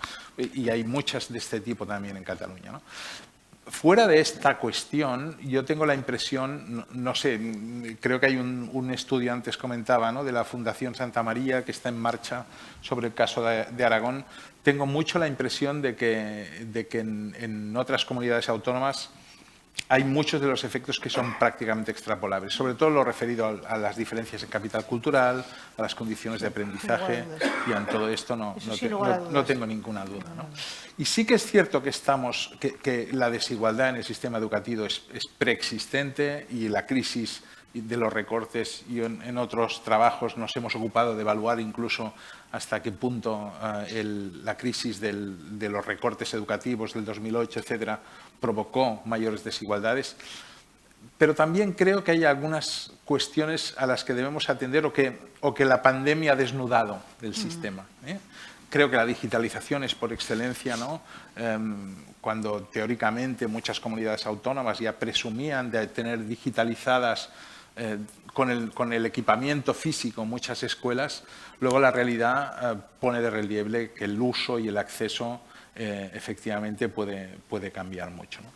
Toda la razón en lo que decías sobre el tema de género, ¿no? El tema de género, y yo creo que hay una cuestión que ha abierto un debate muy interesante también sobre el papel de la educación en este país, ¿no? Porque no sé si recordáis, en los meses de mayor incertidumbre sobre la vuelta o no a las aulas, algunos sindicatos educativos especialmente y algunos sectores decían que la prisa en volver o la necesidad de volver estaba muy asociada al concepto de escuela parking, ¿no? Los padres no están tan convencidos de realmente que la educación sea importante para sus hijos, pero sobre todo necesitan dejarlos allí. A mí me parece muy hipócrita este tipo de argumentos, porque realmente si algo ha puesto de relieve la función de la escuela, de esta crisis, es que la escuela no solamente es una institución de formación instrumental, sino fundamental para la custodia. Así es. Y con el concepto más positivo y más amplio de la idea de custodia. Y quien paga el precio son las mujeres, por supuesto, ¿no? Con lo cual, claro, argumentar que lo que estás buscando es simplemente un recurso de parking, cuando igual esos niños están en los casos más vulnerables, en situaciones extremas incluso de violencia, pues evidentemente es problemático. Has mencionado la idea de pacto. A mí me parece absolutamente clave, ¿eh? En Cataluña se ha conseguido un pacto contra la segregación escolar, donde están firmando prácticamente toda la comunidad educativa, con muy escasas excepciones. Creo que esta es un tipo de lógica que debe que debe aplicarse y que sería muy deseable a nivel de Estado también. ¿Cuántos intentos hemos tenido en España de que se construya un pacto educativo?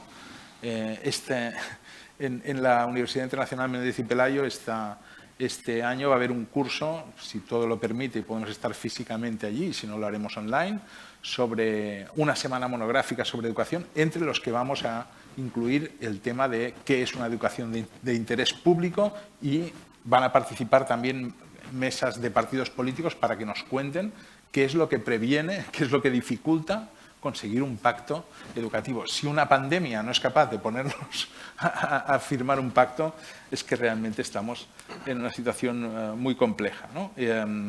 Y creo que sería muy oportuno, en el contexto también de la nueva ley, etcétera, conseguirlo. Y yo creo que en lo demás todas tus reflexiones me parecen muy acertadas, muy oportunas.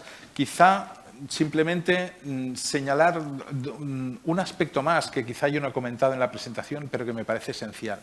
Otra cosa que ha puesto de relieve esta pandemia, esta crisis, es la idea de que la escuela sola no puede también, ¿no? Y de que a veces hemos depositado la idea de que la educación, y liga un poco con el comentario de Jordi, ¿no? Es decir, hacia dónde vamos, hacia una sociedad de autoaprendizaje. La escuela ya no es la institución que no tiene el monopolio del aprendizaje, ni siquiera. Le han salido tantos competidores y competir en ese terreno sería absolutamente absurdo. Pero en cambio su esencialidad se ha puesto de manifiesto también, ¿no? Pero es verdad que incluso desde un punto de vista no solamente educativo, sino también social, la escuela sola no puede. Con lo cual, y esto enlaza con mi reflexión sobre las condiciones de educabilidad. La política educativa no podemos desligarla más de la política de salud y de la política social en general, ¿no? Y ahí me parece que hay una tarea absolutamente clave, ¿no? Y que la respuesta está en el territorio, a mi juicio, está en el territorio. Es decir, la evidencia del impacto más grave de la COVID está en la desigualdad territorial de los impactos, porque la desigualdad social se acumula, la desigualdad en salud, la desigualdad en condiciones de trabajo, en niveles de paro, en niveles de aprendizaje, en todos esos aspectos. Con lo cual, ¿cómo articulamos? Ese es un gran reto, ¿no? ¿Cómo somos capaces de articular unas políticas territorializadas de respuesta intersectorial real, que es, yo creo, uno de los grandes retos que tiene la administración pública delante suyo, ¿no? La monosectorialidad y la dificultad de pasar esa barrera. Y por último, sobre el comentario de Jordi, que me parece muy oportuno. Es verdad que todas las crisis tienen algo de oportunidad, se dice, ¿no? Y que cuando hay una crisis económica, bueno, ¿cómo salimos? ¿Salimos más fuertes? ¿Salimos con más resilientes incluso, ¿no? a estas crisis? Recuerdo incluso que, y no sé dónde han quedado los debates de los primeros tiempos de pandemia, donde incluso alguien sugería que superaríamos el capitalismo, ¿no? Casi, ¿no? Es decir, que estaríamos ante situaciones de que íbamos todos a ser mejores y a ser más sensibles. En educación, cuidado que nos puede ocurrir lo mismo. Ese es mi miedo. O sea, yo creo que hay lecciones inestimables que hay que tener muy claras sobre la mesa, ¿no? Y liga con la idea que decía Pilar sobre la idea de innovación. Si no somos capaces de innovar ahora, ya no lo seremos nunca, ¿no? Ha habido una innovación forzada por la situación, pero bienvenida sea en ese sentido, ¿no? Con lo cual, todo lo que seamos capaces de aprender, lo decía Jordi al principio, una cosa es estar digitalizado y la otra pensarte que las clases que vas a dar van a ser las mismas, pero en digital. Y eso nos ha ocurrido mucho. Y en la universidad ocurre hasta extremos exasperantes. Estáis poniendo hasta solo voz sin siquiera ver la cara, lo cual es terrible. Eso está Exasperantes. pasando en la universidad. Absolutamente. Peor en la universidad que en las escuelas, Sí, mucho peor. que el profesorado ha tenido, yo creo, Mucho mucha peor. mayor imaginación Sí. para reinventarse. Yo creo que la oportunidad está, que hay elementos muy interesantes y ahí en la lógica de cómo vamos a invertir en los fondos Next Generation. Yo creo que lo más difícil del Next Generation es cómo equilibrar el cambio estructural, también en educación, con una parte que es inevitable porque la emergencia no ha desaparecido. Y por lo tanto tenemos urgencias y al mismo tiempo no hay que descuidar lo importante, ¿no? Y ahí me parece que tenemos el gran reto. Solo un pequeño matiz quería decir. En el tema de la gestión que estás planteando de lo social, lo sanitario, lo educativo, evidentemente el COVID ha obligado a una coordinación infinitamente mayor de la que se producía anteriormente. La coordinación la han tenido que hacer con lo sanitario, porque si no, no habría sido posible cierre de aulas como las hacen, el apoyo a los centros de salud. Eso ha sido sumamente importante, como ha sido muy importante también con lo social, que las becas no fueran al cole, fueran directamente al cole, pero para darse a los padres, porque había niños, y eso lo sabe también el consejero, había niños que no comerían por el papel social que tiene la escuela y compensadora de desigualdad de la casa. Y una buena comida, no una comida de pizza ni una comida que engorda, porque uno de los problemas más gordos es la obesidad en la infancia, es uno de los temas que está trabajando mucho UNICEF como consecuencia del COVID. Pero hay una tercera cuestión, y es la cuestión social. La escuela es compensadora, pero la escuela sirve para avisar cuando hay un niño que no viene, que tiene problemas, que lleva un moratón, qué pasa con la familia, qué pasa. Con lo cual, cuando UNICEF hizo un trabajo sobre el tema del COVID, puso de manifiesto esto, porque decía, es fundamental el apoyo social, podríamos decir, el apoyo sociosanitario, pero sobre todo lo social, educadores sociales. Y eso obliga, evidentemente, a una gestión coordinada, pero implementada, y ese es un reto que tienen las comunidades autónomas, que lo pueden hacer porque la gestión es más cercana que el Estado cuando no había competencias. Con lo cual, se tienen que poner de acuerdo 3 consejeros, sanitario, social y educativo, para hacer eso que tú dices, que es clave para lo que hemos vivido y hemos aprendido de la vivencia de lo que ha pasado. Muy bien, pues abrimos ahora ya, gracias a los dos, vamos a abrir ahora a los presentes y a los que nos están siguiendo el turno de preguntas, si las hay. Allí había una.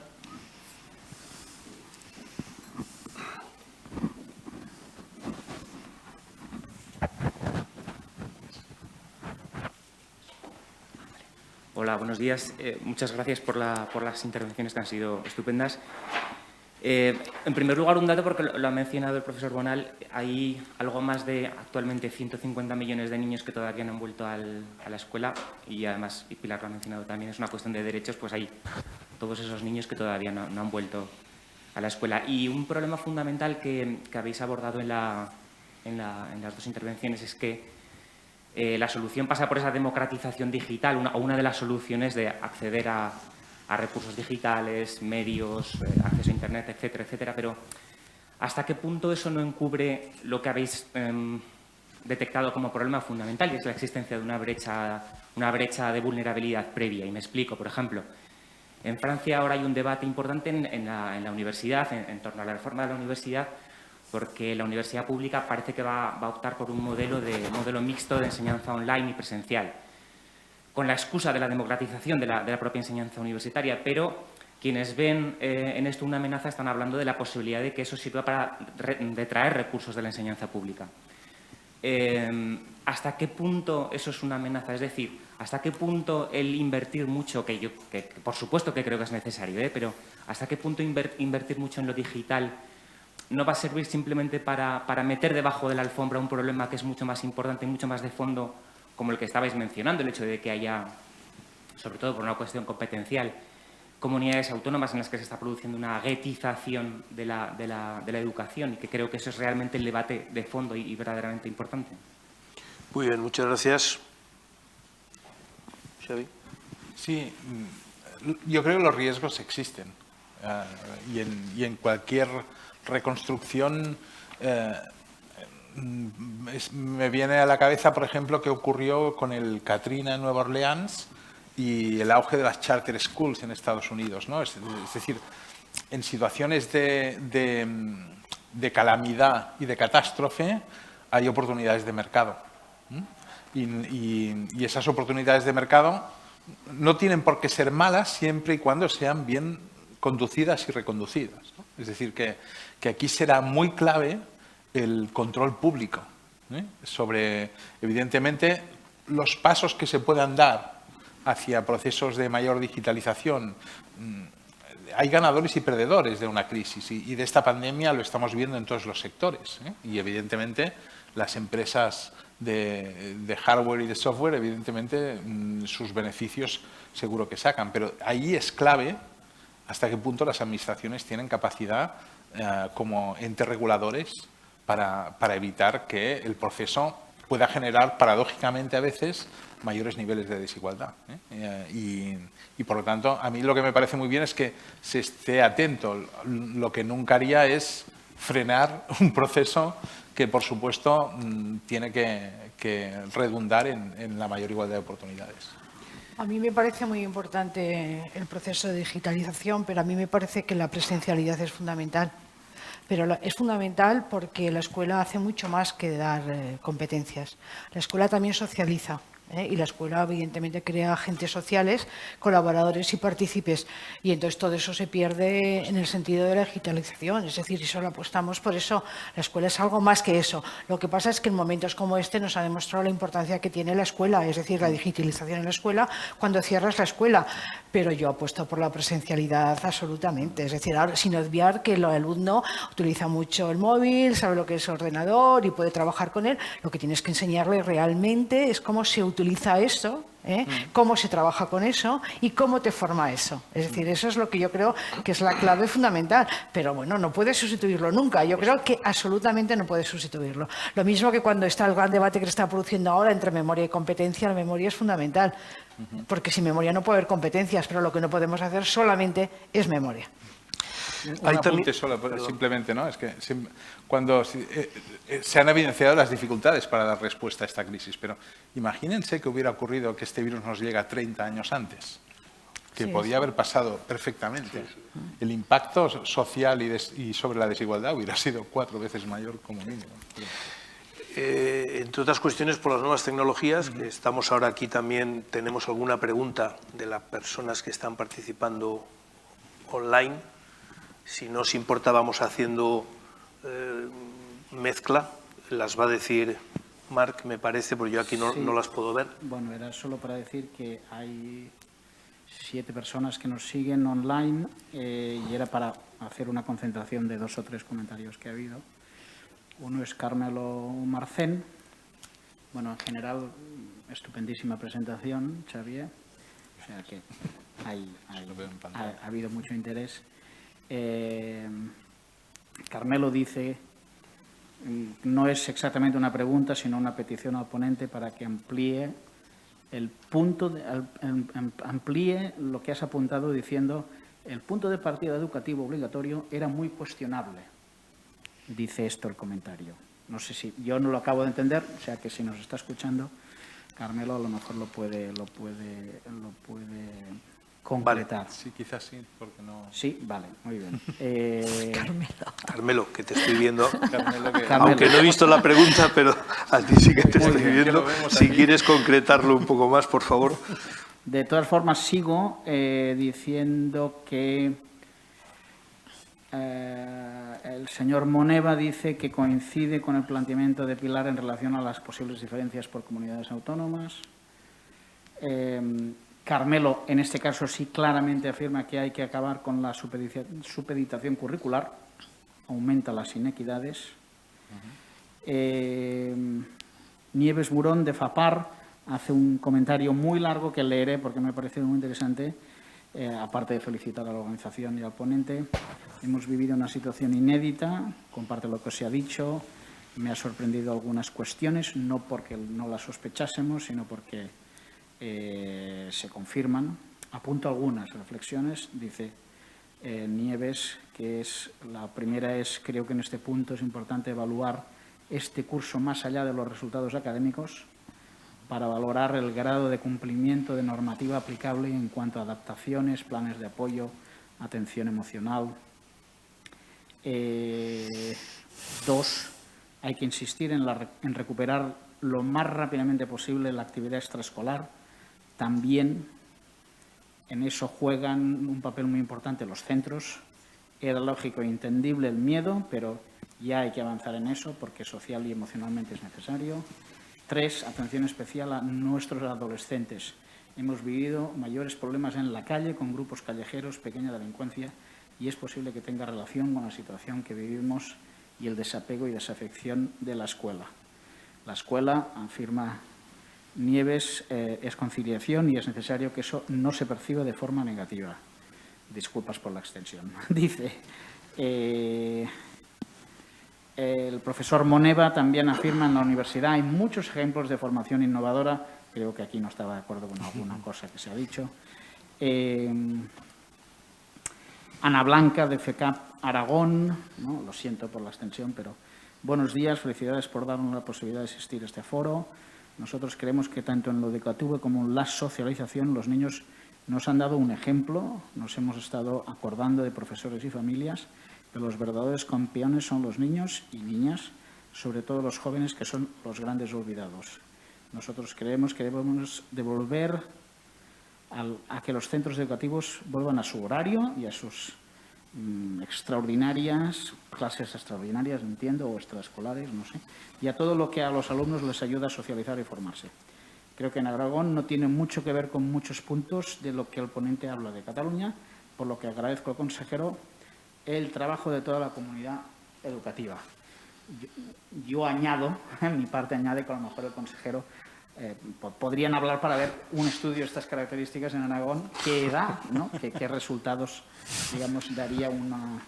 Lo que pasa es que ahora no están todos encerrados en casa y no sé si tendría tanta respuesta, pero sugiero que se pueda trabajar en esta línea. Muy bien. ¿Qué os sugiere, Pilar? ¿Empiezas tú?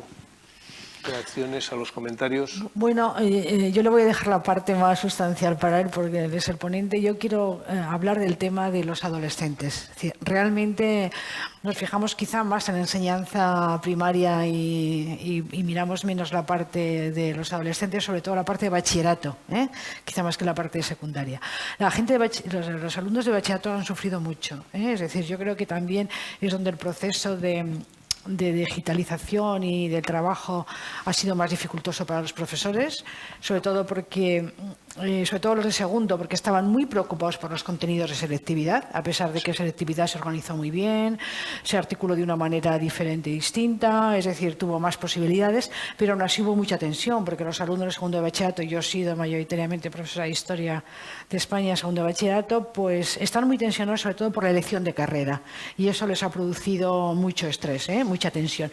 Y ahora, curiosamente, y me parece que leía este fin de semana en El País, que en Madrid hay un gran debate sobre esto y en algunos otros sitios, porque hay determinados centros donde no ha habido presencialidad total. Hay centros que no hay presencialidad y, curiosamente, y esto vuelvo a poner de nuevo lo que a mí me preocupaba en las dos redes, donde no hay presencialidad son en algunos centros públicos y sí en casi todos los privados o los privados concertados, con lo cual vuelve de nuevo el tema de la desigualdad. Y lo planteaban, curiosamente, los alumnos, en este caso, de Madrid, que yo creo que es una comunidad donde la desigualdad yo creo que daría más que en Cataluña. Posiblemente sería de las comunidades donde daría mayor la desigualdad, pues por los años de gestión de la educación en la Comunidad de Madrid. Y eso sí que es un matiz que, bueno, no sé si tiene que ver con las peleas callejeras, pero desde luego con los de segundo de bachillerato tiene mucho que ver, evidentemente que puede haber tensión, pero que ellos están sufriendo un gran estrés. Y a mí me consta que hay muchos profesores de segundo de bachillerato que han recibido emails de padres hasta la 1 y las 2 de la madrugada el año pasado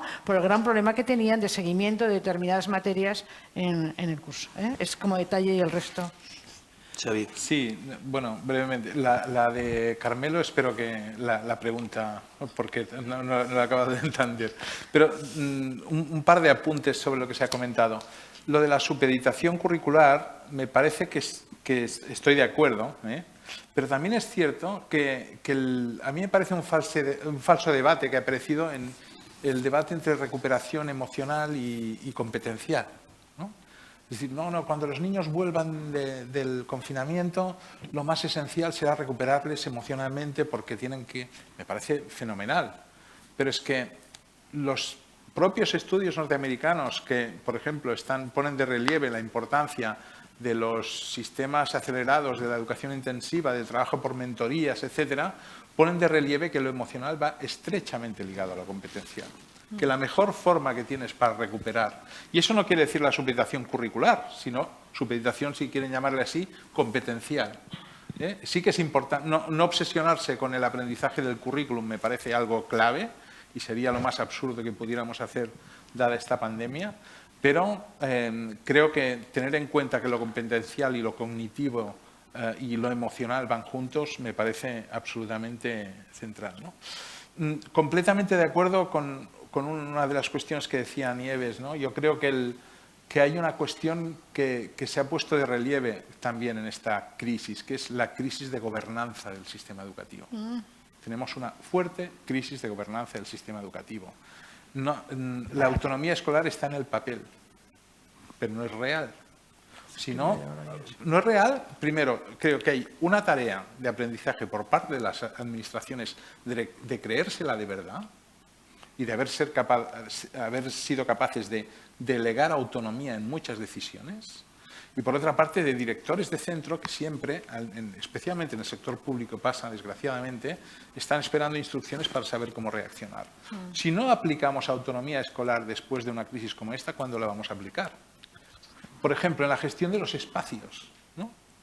Nos encontramos de golpe y porrazo que no podemos utilizar tradicionalmente las aulas para organizar los grupos clase de siempre. No ha habido flexibilidad suficiente, al menos en Cataluña, para decir, bueno, a las escuelas que busquen los recursos con centros cívicos cuando los ayuntamientos a veces se han puesto a disposición de los centros educativos para flexibilizar espacios, etcétera, ¿no? Había muchas mayores posibilidades de lo que ha habido en el tema de los espacios, pero en muchos otros aspectos respecto a la autonomía. Y la otra cuestión de la que estoy muy de acuerdo es el tema de las extraescolares. Una cuestión que me sorprende ha sido que la regulación, por ejemplo, en Cataluña ha sido así, del regreso a las aulas, se ha mantenido separado del acceso a las extraescolares. Se permitía a los niños ir a las aulas y no regresar a la actividad extraescolar, cuando es algo fundamental y muy importante para la equidad educativa, en base a la idea de los grupos burbuja. Los grupos burbuja, si no van a extraescolares, se rompen en el parque o se rompen a la salida del colegio, ¿no? Y ahí tenía que haber habido una política más decidida. Y ahora, Carmelo, si nos aclaras tu pregunta. Sí, no te preocupes, que si quiere hacerlo. Aquí tenemos ahora otra pregunta. Sí que lo hará, sí, es consistente, no os preocupéis. Adelante. Bueno, quería agradecer y felicitar al ponente su presentación. Yo lo que he visto en este tiempo es que en los diagnósticos y en las propuestas sobre las consecuencias para el sistema educativo hay muchas cuestiones sobre el cómo, presencialidad, semipresencialidad, evaluación, conciliación, digitalización y no tantas sobre el qué, nuevos contenidos, ¿no? Obviamente hay requerimientos de la digitalización o requerimientos por las nuevas dinámicas en el aula que han tenido que cambiar, pero también creo que hay requerimientos propios de la pandemia. La ciudadanía global, la solidaridad global, la igualdad, la cuestión de género y los cuidados, ¿no? La oportunidad para el aprendizaje que supone cualquier experiencia traumática, y esta lo ha sido, pues no sé hasta qué punto se está aprovechando en este caso, ¿no? Por otro lado, los ambiciosos objetivos que se plantea el plan de recuperación, pues no parece que se vayan a conseguir solo inyectando fondos a unos u otros sectores. Hay un cambio cultural necesario que habrá que ver dónde abordarlo y parte de ese abordaje pues tiene que promoverse también en el sistema educativo. Entonces, es un poco lo que he hecho en falta, ese análisis sobre los qués, ¿no? Y bueno, los cómo son muy necesarios, pero también qué cambios en cuanto a contenidos se nos plantean. Si os parece, agrupamos aquí también un par o tres de preguntas. Creo que tú habías levantado la mano también y ya nos vamos acercando a la hora de terminar. Pues buenos días. Muchas gracias por la presentación. A mí me ha resultado muy instructiva, muy interesante. ¿Lo puedes poner un poco más para allá? Que si no, hay una cosa que yo he echado de menos y es la educación especial. Yo en concreto lo veo pues, en mi familia, porque solo tengo un hijo ahora en el sistema educativo obligatorio y en la encuesta no sé si se ha preguntado por eso o no, pero desde luego la situación es muy distinta. Y entonces yo veo, mi hijo tiene síndrome de Down, es una de las cosas mejores que te puede pasar dentro de lo que hay en su colegio, que hay casos terribles, terribles en el sentido pues que sordo, ciego, mudo, parálisis cerebral, el club de las tragedias es enorme. Entonces yo eso lo he echado de menos porque aquí no ha aparecido. Porque además hay otro problema de fondo. La ley CELA, que esto hace un daño terrible, terrible porque uno de los horizontes de la educación especial es que está condenada a desaparecer bajo la capa de que, como os queremos incluir, ¿vale?, como vamos a hacer una política de inclusión, vamos a erradicar todo lo que nos suene a segregación, a granjas, a centros gueto, etcétera. Cuando en realidad, en mi caso, en nuestra familia, lo que hemos es elegido ese colegio, precisamente un colegio público, precisamente porque las condiciones son inalcanzables en cualquier otro tipo de centro por mucha financiación que pongan. Porque, bueno, si ahí habría un tema para hacer. En el caso este me pregunto es si se ha preguntado por eso o no y si han atendido a ese tipo de situación, porque los invisibles en este relato han sido las personas con alguna discapacidad, especialmente los que tienen discapacidades pues, de las que he contado hasta ahora. Eso por un lado. Porque esto nos enlaza con una cosa de fondo, es que aquí cuando se legisla contra alguien en el tema educativo. Aunque durante los últimos años, desde la década de los 90, el sesgo que lo tiene Pilar, porque Pilar, tu sesgo respecto de lo que pasa en Madrid es un sesgo que no sabemos cómo será. Primero habrá que medir para saber qué pasa, pero desde luego hay una cosa que es el daño que hace la reforma educativa, que si quieren yo les recomiendo leer un libro clásico que es aquello de la gran estafa de Alicia Delibes. No sé si se acuerdan cómo empieza eso que dice, cuando comencé a especiar mi libro dice ¿en qué momento se había jodido Perú? No sé si se lo han leído, la gran estafa educativa. Es excelente, pero hay otros, si Alicia Delibes no les gusta por el sesgo, pues podemos leer al matemático Ricardo Moreno, que es el autor del panfleto antipedagógico. Aquí hay un problema estructural creado en la década de los 90. Yo he sido profesor de FP, profesor de BUP y de CO, y ahora soy profesor de universidad. Y entonces, en algún momento, esto se jodió, como dice Alicia Delibes. Entonces, ahí hay que volver para atrás, porque esa pregunta o esa afirmación de Jordi Sevilla, si te puedo tutear, es el ascensor social. Yo salí de mi pueblo gracias al ascensor social, pero ¿qué ha pasado para que ese ascensor se haya roto? ¿Dónde se rompió? Porque está roto. Y hay una gran dualización. Los alumnos que yo tengo en primero, hay unos muy buenos y son excelentes, que llegan con una gran vocación, y otros que tienen unos déficits de lectoescritura que son brutales, pero brutales. Entonces, ahí hay algo que se rompió antes.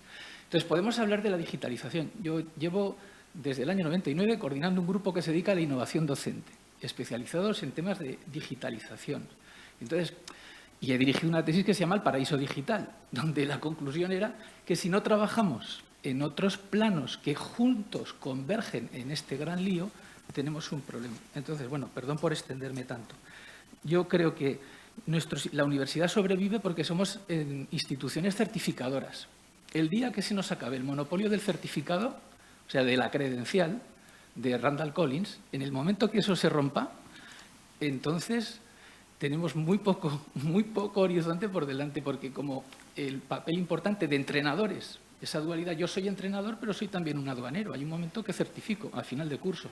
Si eso no lo retomamos, por mucho que nos preguntemos ¿cómo vamos a hacer ahora para preguntarnos qué se enseña y cómo se enseña? Yo creo que ahí tenemos una gran batalla. Luego, mi mujer, que da matemáticas en secundaria y en bachillerato, me decía que a la administración aquí, por lo menos en Aragón, le ha faltado creatividad y también le ha faltado pensar que esto se hubiera caído si los profesionales, los profesores, no hubieran estado ahí al pie del cañón. Y, sobre todo, otra cosa es ¿por qué pensar que la diversidad se controla desde la administración pública cuando la diversidad solo se alimenta desde la diversidad? Bueno, perdón por haberme extendido. Contestamos. Muy brevemente, sí, no voy a poder contestar a todos. Claro. Dos cuestiones. Una, yo creo es interesante la reflexión que realizas. O sea, la crisis esta pone patas arriba a la escuela suficientemente para preguntarnos no solo sobre el cómo, sino también sobre el qué, ¿no? Una cuestión que no he mencionado, pero que también es interesante, y cuando hablamos de oportunidades generadas por una crisis como esta, es curioso que hay profesorado que te dice alumnos que yo tenía en el aula que eran invisibles prácticamente y que de forma gregaria no funcionaban, cuando han tenido que trabajar de forma autónoma y online, ha sido espectacular la diferencia, ¿no? o sea, en positivo, ¿no? Hay un elemento de descubrimiento también, de que las nuevas condiciones generan cambios para preguntarse sobre el qué y sobre el cómo, necesariamente, ¿no? Y cuando yo hablaba de autonomía escolar, estaba hablando de autonomía de gestión, pero hablemos también de autonomía pedagógica. ¿Cómo gestionamos, por ejemplo, la atención a los alumnos? ¿Cómo gestionamos la vuelta? Hay alumnos que seguro que necesitan más presencialidad que otros, si estamos en situaciones de crisis de este tipo, ¿no? ¿Cómo somos capaces de gestionar de forma autónoma y diversa, ¿no? Y sobre el qué hay una cuestión que a mí me parece absolutamente esencial, que es el paradigma de la sostenibilidad asociado a esta crisis, ¿no? ¿Cómo repensamos una función fundamental de la escuela para construir el conocimiento y las reflexiones que pueden hacer nuestros alumnos sobre el concepto de sostenibilidad? Porque tenemos el coronavirus y tenemos una crisis ecológica extraordinaria enfrente nuestro y ahí hay cuestiones absolutamente formativas que tienen que marcar este paradigma, por lo tanto tienen que estar ahí. Y sobre lo que comentas, sobre el tema desgraciadamente no hicimos el análisis sobre, no incluimos preguntas sobre educación especial, ahí es un error nuestro pensar que esto lo hicimos con unas prisas extraordinarias en el primer momento. Yo no coincido con todo tu razonamiento. Yo creo que la educación inclusiva me parece que tiene un valor absolutamente básico, que no excluye, ni creo que la LOMLOE excluya o implique el cierre de los centros de educación especial, no lo dice en ningún sitio, pero que sí, en cambio, el derecho a la educación inclusiva también hay que garantizarlo, que hasta ahora no se ha conseguido, ¿no? También creo, y ahí te doy toda la razón, que es que como las administraciones, por ejemplo, no han previsto probablemente, en Cataluña ha sido así claramente, un regreso distinto a las aulas, una forma de atención diferente a los alumnos de educación especial en una crisis como esta, por supuesto, ¿no?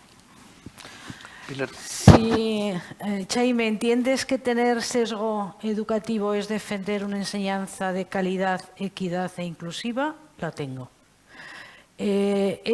Son tres palabras que para mí son fundamentales a la hora de defender un modelo educativo. Si yo digo que la situación de Madrid es diferente a la que puede ser la de Aragón o la de Cataluña, lo digo por los datos. También del mismo partido político gestionado durante ese número de años puede ser Castilla y León y no se parece en nada la situación de Castilla y León a la situación de Madrid. Con lo cual no hay sesgo político de un partido político, sino hay sesgo que viene marcado por esos tres principios: calidad, equidad e inclusión, que me parecen fundamentales y los defenderé. Porque siguiendo ese tema que plantea Luna, justamente para plantear el qué son fundamentales esos tres temas, porque el tema del qué en la calidad y en el nuevo modelo educativo que tiene que surgir como consecuencia del cambio de competencias y curricular que plantea la Ley CELA, plantearía justamente esos temas, porque habría que trabajar por competencias. Y pongo un ejemplo. La clave no es que se sepan de memoria los alumnos las características de la civilización de los egipcios, sino cuál es el concepto de civilización para que luego ellos lo apliquen a las diferentes civilizaciones que ha podido haber. Con lo cual, tienes que saber qué significa civilización, pero tienes que aprenderla. Y cuando les das determinados contenidos, tienes que introducir esos contenidos que ahora son fundamentales y que ha puesto de manifiesto claramente la pandemia, como tú plantearías, el tema de la sostenibilidad, pero también el tema del género y también el tema de cómo no podemos vivir separados unos de otros, sino que evidentemente la interconexión y el mundo mundial nos lo ha puesto de manifiesto, porque o nos salvamos todos o no nos salvamos, y eso es un tema clave del COVID. Por lo tanto, yo estoy de acuerdo con Luna que la clave ahora mismo es la ventaja que ha podido significar el COVID, por eso hablamos de los retos y oportunidades en el qué, y el sesgo. Sí, seguiré defendiendo siempre calidad, equidad e inclusión. Y en el tema de educación especial te diré que en mi época se hizo por primera vez la ley de integración. Los niños había que integrarlos en el sistema ordinario con apoyos. Integramos a los niños con especiales características posibles de integrar en la escuela. Y los que no fueran posibles están en los centros de educación especial. Yo hice 2, el Gobierno de Aragón ha seguido haciendo otros, que evidentemente como centros de educación especial funcionarán en la medida que hay niños que no son posibles integrarles en las aulas normales. Pero los que son posibles integrarles en las aulas ordinarias con apoyos fundamentales es muy importante, porque no podemos obviar el tema de inclusión, Chaime, en el modelo educativo. ¿Alguien tiene una necesidad irrefrenable de hacer una última pregunta? Porque si no, y agradeciéndoles mucho la presencia a los que están presentes y a los que están en línea, pues lo dejamos en este punto, agradeciéndoles que hayan asistido a este magnífico acto y recordándoles que el próximo será el lunes que viene, el lunes 26, a la misma hora, en el mismo sitio, y hablaremos efectivamente de los fondos Next Generation y la reactivación económica y social de nuestro país. Muchísimas gracias y hasta el lunes que viene.